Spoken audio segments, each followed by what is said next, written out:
হাতে বেড়ি পায়ে শিকল পরিয়ে আমেরিকা থেকে ভারতীয়দের দেশে পাঠানোর অভিযোগ ঘিরে উত্তাল হলো সংসদ। বেলা 12টা পর্যন্ত মুলতবি করে দেওয়া হয়েছে রাজ্যসভার অধিবেশন। লোকসভায় কংগ্রেসের উপদল নেতা গৌরব গগৈ এই বিষয়ে আলোচনা চেয়ে মুলতবি প্রস্তাব আনেন। और ये विदेश नीति का मामला होता है, दूसरे देश का विषय है भारत सरकार के संज्ञान में। इसलिए मेरा आपसे निवेदन है कि प्रश्नकाल महत्वपूर्ण समय होता है और प्रश्नकाल के महत्वपूर्ण समय में मतदाताओं की चिंताएं, उनकी समस्याएं, उनकी कठिनाइयों को हम उठाने का प्रयास करते हैं और सरकार जवाब देती है।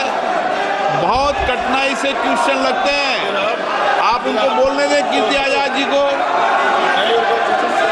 आप सहयोगी दल को व्यवधान पैदा कर रहे हैं, उनको नियोजित तरीके से प्रश्न उठाने देना चाहते हैं।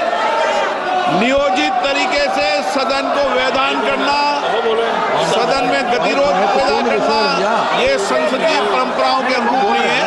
मेरा आपसे आग्रह है, आप अपने अपने विषय में उठे।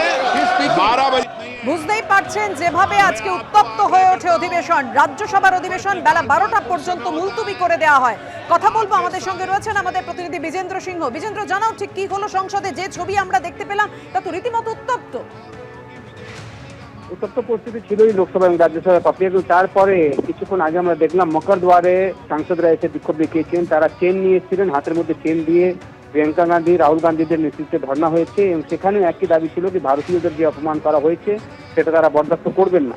মনে রাখতে হবে, আমেরিকা থেকে যে 100 থেকে বেশি ভারতীয় যারা বেআইনিভাবে গেছিলেন সেখানে তাদেরকে ডিপোর্ট করা হয়েছে।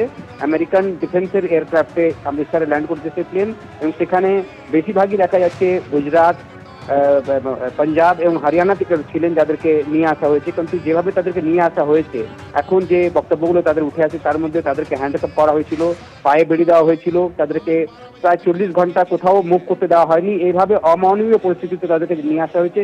সেটারই প্রতিবাদ করছেন বিরোধীরা, সরকার থেকে জবাব চাওয়া হচ্ছে। লোকসভা রাজ্যসভাতেও অ্যাডজমেন্ট নোটিশ দেওয়া হয়েছিল, রাজ্যসভাতে আমরা দেখলাম টিএমসিও নোটিশ দিয়েছিল, যেটা সাগরিকা ঘোষ জানালেন এবং তারা সকালেও ওয়াকআউট করেন, কিন্তু হাউস অ্যাডজার্ন হয়ে যায় 12টা অবধি। এখন লোকসভা এবং রাজ্যসভা স্টার্ট হয়েছে পাপিয়া, কিন্তু এখানে আমি দেখছি এখনো স্লোগান চলছে, তারা সরকার থেকে জবাব চাইছেন। যেভাবে ভারতীয়দেরকে অপমান করা হয়েছে, যে অমানবীয় পরিস্থিতিতে তাদেরকে নিয়ে আসা হয়েছে সেটা নিয়ে ভারত সরকার জবাব দিক। কেন কি কিছু কিছু সাংসদরা বলছেন কি কলম্বিয়াতেও যখন রিপোর্ট করা হয়েছিল সেখানকার প্রতিবাদ যখন করেছিল সরকার, তখন কিন্তু মার্কিন সরকার বেড়ি পড়ানো বা যে অমানবীয় যে আচরণ ছিল সেটা চেঞ্জ হয়ে গেছে। সেক্ষেত্রে ভারত সরকার কেন প্রতিবাদ করছে না, এই দাবি করছেন বিরোধী সাংসদরা। ধন্যবাদ তোমায়।